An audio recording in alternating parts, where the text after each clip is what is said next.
burada əyləşən qonaqlarımızın, ictimaiyyət nümayəndələrinin, ictimai xadimlərin və o cümlədən kütləvi informasiya vasitələrinin əməkdaşlarının nəzərinə çatdırmaq istəyirəm ki, Azərbaycan Səsi İctimai Birliyi bir ilə yaxındır ki, fəaliyyət göstərdiyi zamanda bu gün də daxil olmaqla 451 ailəyə yardım verib.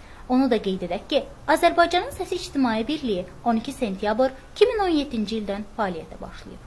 Yarandığı gündən bu qurum Respublikanın ictimai həyatında aktiv iştirak ilə seçilib. Qeyd edək ki, müxtəlif aktual məsələlərə həsr olunmuş tədbirlərin yüksək səviyyədə keçirilməsi, sosial əhəmiyyətli layihələrin reallaşdırılması, xarici ölkələrdə fəaliyyət göstərən ictimai qurumlarla mədəni əlaqələrin qurulması və möhkəmləndirilməsi Azərbaycanın Səsi İctimai Birliyinin fəaliyyətində prioritet istiqamətdən biri olmuşdur.